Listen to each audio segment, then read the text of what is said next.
John had always admired his grandfather, a man of few words, but a strong presence.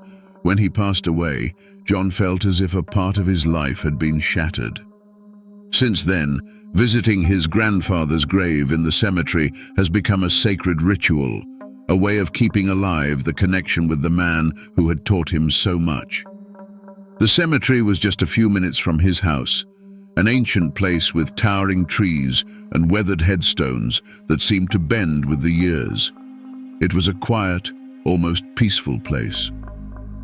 That afternoon, the sun was beginning to set, tinting the sky orange while long shadows stretched across the grounds. The air was cool, with a light breeze that made the leaves sway in the trees above. John walked slowly along the familiar gravel path, noticing how much quieter the cemetery seemed than usual. Not even the birds were chirping, only the sound of his own footsteps echoed in the stillness. Arriving at his grandfather's grave, he knelt down and placed fresh flowers next to the simple headstone. The name engraved on the stone looked more worn than usual, and he was silent for a moment, feeling the weight of longing. "I miss you," he whispered, his voice almost swallowed up by the breeze. As the sun descended, the shadows around the cemetery lengthened even more, and a shiver ran down his spine. He stood up, shaking off the feeling, and started back towards the cemetery gate. Just as he was about to leave, the silence was broken by the sudden, shrill sound of his phone ringing. The fright made him drop his cell phone for a moment, but he quickly picked it up again, seeing an unknown number on the screen. Without thinking too much, he answered. "Hello?" he said, his voice resonating in the silence of the cemetery. There was a moment of silence on the other end, and then a familiar voice answered, low and slow. "Why did you leave so early?" John stopped immediately. The blood ran cold in his veins. That voice. It was his grandfather's voice. John stood paralyzed with the phone in his hand, his heart racing in his chest. It couldn't be. That voice. It was identical to his grandfather's, but that was impossible. He had died months ago. The silence on the other end of the line was dense, oppressive, as if something or someone was waiting for an answer. His mind tried to find a logical explanation, but couldn't. "Who are you?" he asked, his voice trembling. No answer came. The only sound was the rustling of leaves in the wind, as if the cemetery itself was listening. The line went silent, and soon the call was ended. He looked at the phone, hoping that the number would appear again, but the screen only showed "call ended." John was alone again, but the feeling that something was very wrong stayed with him. Trying to stay calm, he looked around. The cemetery was empty, the gravestones now completely shrouded in the shadows of the rapidly falling night. The iron gate ahead seemed further away than before, and an invisible weight began to settle in the air. He couldn't stay there. He felt he was being watched. Running towards the gate, he left quickly, closing it behind him with a trembling hand. When he reached the car, his hands were still cold, and he could barely hold the keys. He sat in the driver's seat, the words of the phone call still echoing in his head. "Why did you leave so soon?" John tried to rationalize what had happened. Someone must have been playing a joke on him. Perhaps some morbid prankster, someone who knew about his routine of visiting the cemetery and decided to play a trick on him. He wanted to believe it, but the familiarity of the voice, the way it sounded, was too real to be a simple joke. That night, he could hardly sleep. He tossed and turned in bed, increasingly disturbed by the memory of the phone call. Every time he closed his eyes, he heard the whispered question again, low and slow.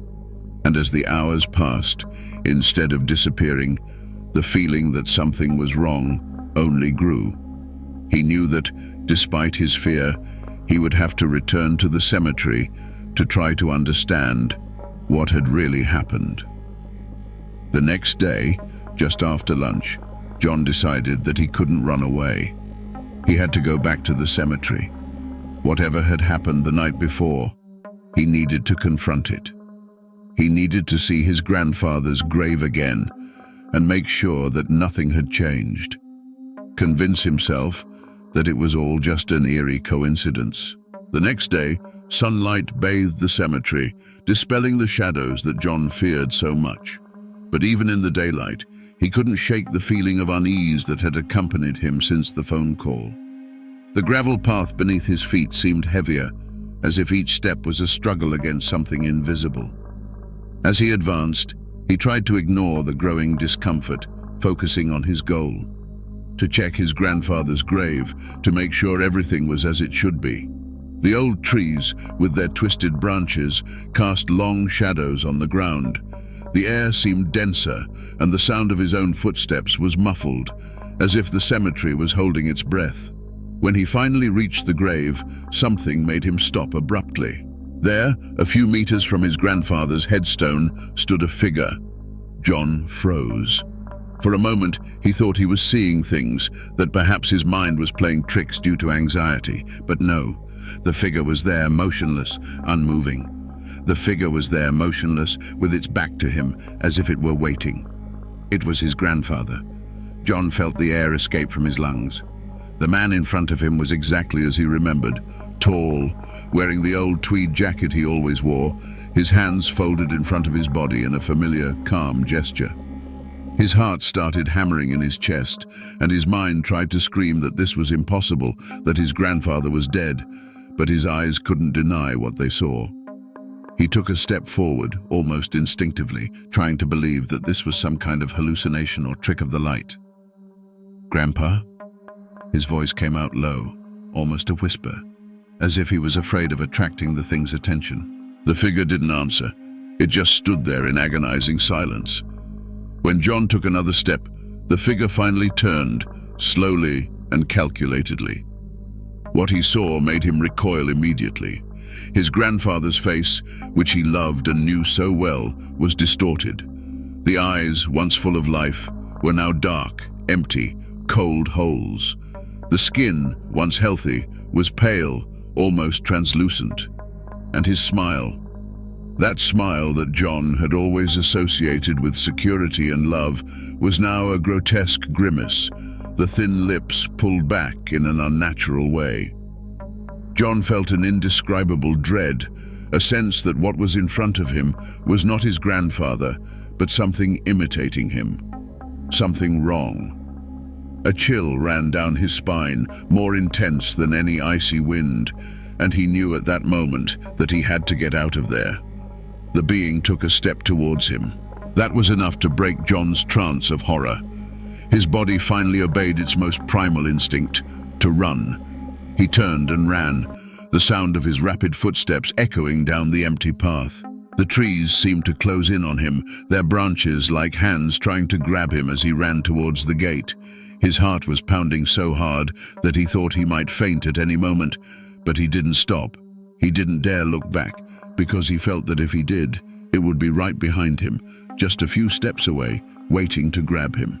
When he finally got through the iron gate, locking it hastily, he threw himself on the ground, panting, his whole body shaking. He looked at the cemetery one last time, expecting to see the horrible figure of his grandfather. But the place was empty, silent. The cemetery, now under the sun, looked as normal as before. But John knew that nothing there was normal. And at that moment, he knew for sure that he was no longer safe, either inside or outside the cemetery. Something had seen him, and now there was no escape. After that afternoon in the cemetery, John couldn't find peace. Every time he closed his eyes, the distorted image of his grandfather's face haunted him. The hollow eyes, the pale skin, that horrible smile. It all came back to him like a repeated movie, an endless horror scene. He would wake up in the middle of the night in a cold sweat, feeling as if something was there, in the room, watching him from the shadows. The nights became torture. In the silence of his home, John heard noises he couldn't explain. Slow footsteps in the hallway, doors creaking softly, as if someone was moving around the house, trying not to be noticed. Each time he investigated, he found nothing. But the feeling of being watched by something that didn't belong in that world, was constant. The days were no better. I woke up exhausted, unable to distinguish what was real from what was a dream. He began to doubt his own sanity. Memories of the cemetery mixed with a growing paranoia that something had escaped from that place with him, something that was always around, waiting for the right moment to appear again. One night, no longer able to bear the constant fear, John decided he needed to talk to someone. He called an old friend, Daniel, whom he had known since childhood. He knew that Daniel was skeptical and practical, the kind of person who always looked for a logical explanation for everything. Perhaps this would help put his mind at rest. "You're overwhelmed, John," Daniel said over the phone. "These nightmares are your mind trying to cope with grief. I know it seems real, but ghosts don't exist. It's all your head playing tricks on you." John wanted to believe it, but his grandfather's voice on the call, the disturbing sight in the cemetery, it all seemed more real than any dream or hallucination. Even so, he agreed to try to get some rest, to follow Daniel's advice and get away from the cemetery for a while, maybe even spend some time out of town to clear his head. But that very night, something happened that completely shattered any attempt at normality. Shortly after midnight, while John was trying to sleep, he heard the sound of footsteps in the corridor again. This time, it was different. It was heavier, closer. He held his breath, his body stiff in bed, waiting for the sound to disappear. Then the bedroom door handle began to turn slowly. John felt panic creep up his spine. He had no doubts now. This was not his imagination. Something, or someone, was in his house. The door opened with a low creak, and in the darkness of the hallway, he saw a figure. At first, he couldn't identify it, but as his eyes adjusted to the darkness, the dread he felt was indescribable. It was his grandfather, or what was left of him. Standing in the doorway, with that same crooked smile and empty expression, John tried to scream, but his voice failed him. He fell back on the bed, paralyzed with fear. The figure didn't move. It just stood there, watching him from the darkness, as if waiting for something. Then, just as it appeared, it disappeared. The door closed on its own, and John was alone in the room again, sweating and shaking. But now he knew he wasn't crazy. Something had followed him from the cemetery, something that was getting closer and closer, and he didn't know how to get rid of it. The days after meeting the figure in his house were a blur of panic and insomnia. John could barely concentrate on anything, constantly caught up in the feeling that something was lurking, always in the shadows, waiting for the right moment to show itself again. He knew that running away or ignoring it was no longer an option. Something had been disturbed in the cemetery, and the only chance of putting an end to this nightmare would be to face the place where it all began. Reluctantly, John decided that he should return to the cemetery. But this time, he would go during the day, in the sunlight, hoping that the clarity of the light would drive away any dark presence that might be waiting for him. He took the car straight after lunch, trying to ignore the growing fear that was taking root in his chest. The drive to the cemetery, normally short, seemed interminable. When he arrived, he parked outside, taking a deep breath before going through the gates. The cemetery, in the bright afternoon light, seemed quieter, but John knew it was an illusion. The weight of what had happened there was still there, hidden in the trees that bent over the gravestones and in the silence that seemed more oppressive than ever. Following the gravel path he already knew by heart, he approached his grandfather's grave. Something in the air seemed different, heavier, as if the cemetery itself was aware of his presence. When he reached the grave, the scene was exactly the same as before. The simple headstone, the flowers he had left still fresh, nothing out of place. But there was something there that he hadn't expected to see. On the headstone rested an object that hadn't been there the last time. It was an old pocket watch, its silver chain worn by time. The watch was stopped, frozen at exactly 3 a.m. John stared at the object, trying to understand what it meant. His grandfather had always carried a pocket watch, but he was sure it had been buried with him. Why was it there now, in plain sight, as if it had been left for him to find? A chill ran down his spine, and he knew that this was no coincidence. As he held the watch in his hands, he felt a shiver run through his body. The metal felt unnaturally cold, as if it had been taken from the grave. He turned the watch over in his hands, trying to open it, and when he did, he noticed an inscription on the inside of the lid. It was a short sentence, written in a handwriting he would recognize anywhere. His grandfather's handwriting. "Why did you leave so soon?" The same sentence as the phone call. The words echoed in John's mind, and a wave of terror washed over him. He felt that this was more than a memory, more than just a coincidence. The clock and the phrase indicated that something was trying to communicate with him, pulling him deeper into this dark mystery. John took a step back, his mind spinning. He now knew that he hadn't escaped from the cemetery that afternoon. Something had followed him, something that was trapped there with his grandfather. And the only way to understand and perhaps free himself would be to find out what that clock represented. But to do that, he would have to go back to the source of everything, his grandfather's past and the secrets he never told. With the watch firmly in his hand, John felt a new determination mixed with fear. He still didn't know what was coming, but he knew that the cemetery wasn't going to let him off that easy. With the pocket watch in his hand, John felt he was getting closer to the truth. But at the same time, fear overwhelmed him. The weight of that familiar object was both comforting and terrifying. He knew it wasn't just a reminder of his grandfather. It was an invitation to delve into the dark secrets that had been buried with him.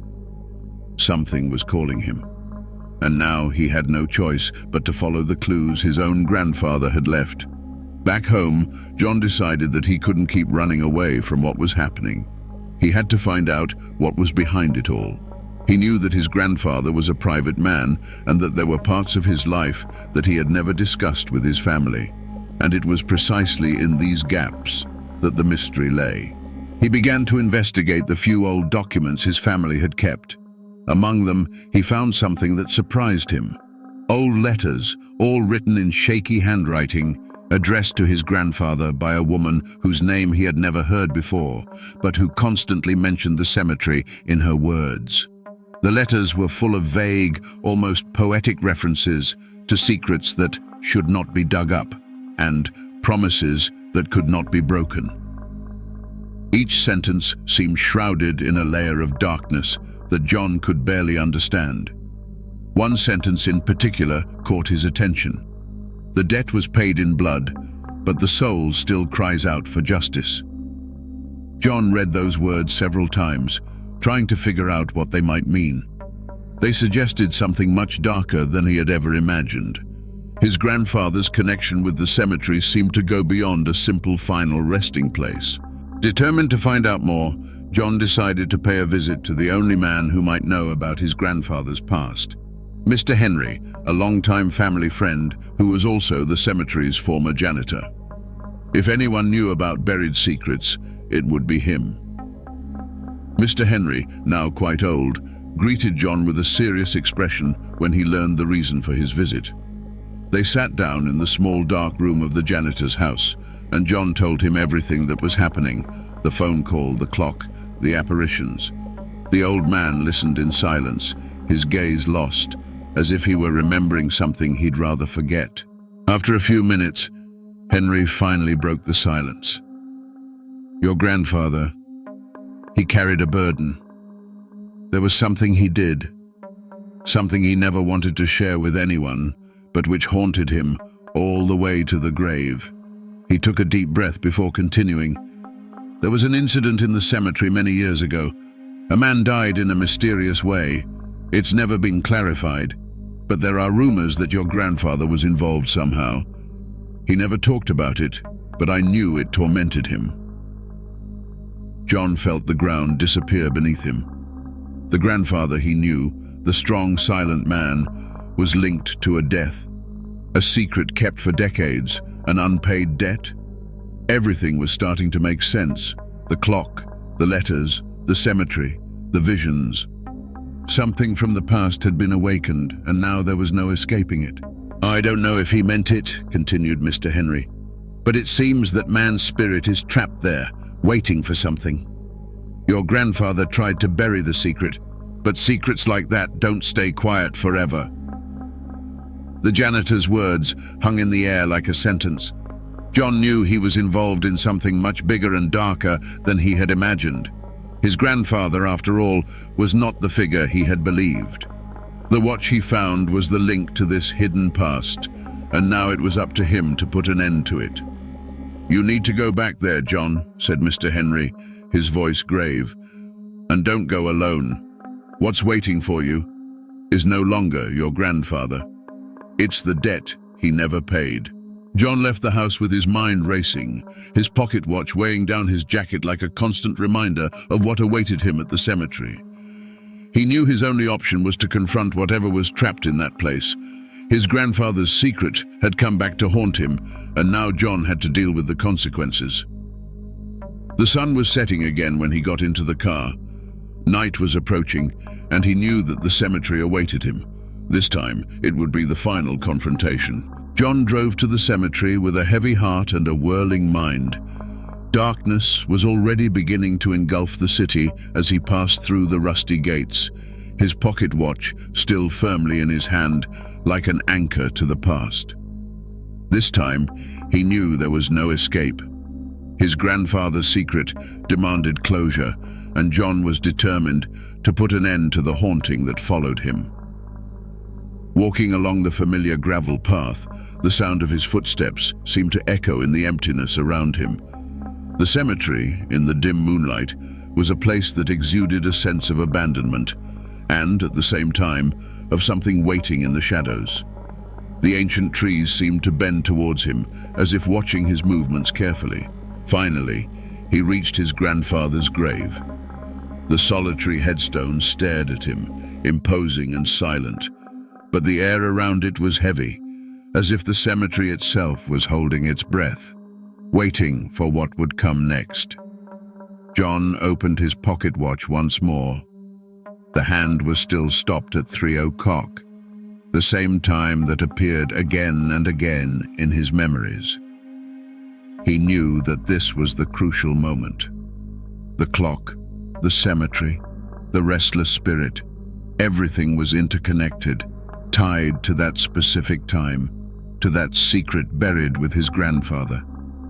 And then, without warning, he felt a presence behind him. Slowly, with his heart racing, John turned around. There, the figure was, once again. His grandfather, or what was left of him, was standing a few meters away with the same empty, distorted expression that John had seen that fateful afternoon. But now there was something different. There was anger in his hollow eyes, a dark weight in his presence. John swallowed, fighting the panic that rose in his throat. He knew that this wasn't his grandfather. It was the manifestation of a corrupted past, something more sinister that clung to his grandfather's soul, like a shadow. "You can't hurt me," John whispered, trying to convince himself. "What do you want from me?" The figure advanced, and John instinctively backed away, but he knew that running was no longer an option. With his watch in hand, he forced himself to stand firm. "I know what you are. I know what happened," John said, his voice stronger now. "Grandpa tried to hide it, but I know about the debt, and it's not me you want." The being stopped for a moment. John felt a chill spread through the air, as if the night itself was responding. The wind picked up, making the dry leaves dance around the gravestones, and the whole cemetery seemed to tilt towards that moment. John knew he had reached his limit. "He can't pay this debt, but I can end it," he said, raising his pocket watch. "I'm here to end this story." The silence around him became deafening. The figure stopped advancing, but continued to watch him, waiting. John knew what he had to do. On an impulse, he threw the pocket watch to the ground as hard as he could. The impact made the metallic sound echo through the cemetery, and in that instant, something changed. The watch shattered into 1,000 pieces, and time, which had seemed suspended until then, began to flow again. The figure in front of him began to twitch, the distortion of its shape intensifying.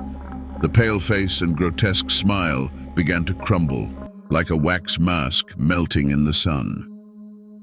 The shadow that enveloped his grandfather began to dissipate, disintegrating like smoke blown by the wind. John watched, wide-eyed, as the entity slowly disappeared before his eyes. The cemetery, now silent again, seemed lighter. The dark presence that weighed the place down had disappeared. John fell to his knees, exhausted, gasping for breath. He didn't know exactly what had just happened, but he felt that the debt had somehow been paid. After a few minutes of absolute silence, he stood up, looked at his grandfather's grave one last time, and started walking back to the gate. The cemetery, now shrouded in a more natural silence, seemed less threatening. That dark secret had finally been buried.